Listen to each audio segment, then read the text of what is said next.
ফের খাস কলকাতায় অস্ত্র উদ্ধার। আজ একেবারে সাত সকালে শিয়ালদা স্টেশনে হাটে বাজারে এক্সপ্রেস থেকে নামতেই অস্ত্র সমেত এক ব্যক্তিকে গ্রেফতার করে কলকাতা পুলিশের এসটিএফ। ধৃত হাসান শেখ মালদার কালিয়াচকের বাসিন্দা। তার কাছ থেকে উদ্ধার হয়েছে 4টি 7mm পিস্তল এবং 2টি ওয়ান শটার। বাজেয়াপ্ত করা হয়েছে 8 রাউন্ড গুলিও।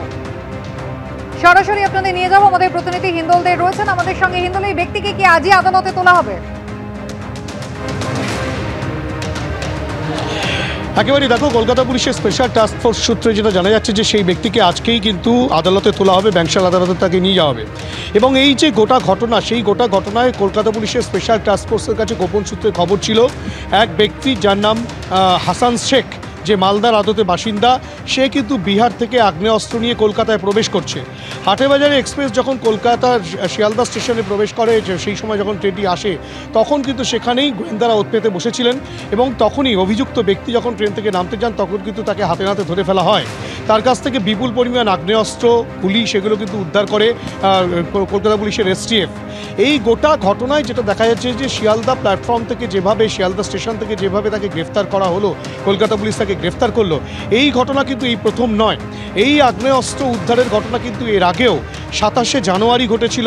সেটাও কিন্তু শিয়ালদা স্টেশন সংলগ্ন একেবারে সুরেন্দ্রনাথ কলেজের পাশেই যে বৈঠকখানা রোড রয়েছে, সেই বৈঠকখানা রোডের কাছ থেকে, সেখান থেকে মোট 5 জন উত্তরপ্রদেশের বাসিন্দাকে গ্রেফতার করা হয়েছিল এবং বিপুল পরিমাণ আগ্নেয়াস্ত্র উদ্ধার হয়েছিল।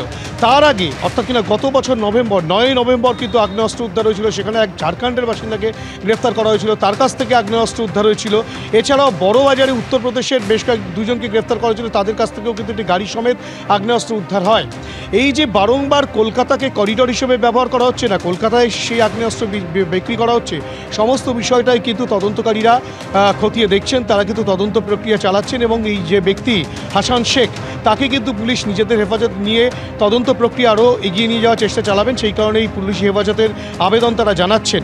এবং তারা যদি পুলিশি হেফাজত পান, সেক্ষেত্রে কিন্তু এই হাসান শেখ অভিযুক্ত ব্যক্তির সঙ্গে আর কার সংযোগ রয়েছে, তিনি কোথা থেকে সেই আগ্নেয়াস্ত্র কিনেছিলেন, বিহারের কোন জায়গা থেকে, কার মারফত সেটা আসে, কে বরাত দিয়েছিল, কোথায় যাচ্ছিল, সমস্ত বিষয়টাই কিন্তু তদন্ত করে দেখা হচ্ছে। তার পাশাপাশি সামনেই যেহেতু বিধানসভা নির্বাচন রয়েছে, সেই নির্বাচনে কোনো প্রকার কোনো অপ্রীতিকর ঘটনা ঘটানোর জন্য এইসব আগ্নেয়াস্ত্র মজুত করা হচ্ছে কিনা কারণ নির্দেশে, সেই বিষয়গুলো কিন্তু তদন্তকারীরা খতিয়ে দেখবেন, তেমনটাই কলকাতা পুলিশ সূত্রে খবর। হিন্দল, ধন্যবাদ। একেবারে এবং কলকাতায় বেআইনি অস্ত্রের রমরমা যেভাবে হচ্ছে, শুধুমাত্র আজ সকালে শিয়ালদা স্টেশন থেকে অস্ত্রসহ এই ব্যক্তিকে গ্রেফতার করা হয়েছে এমন নয়।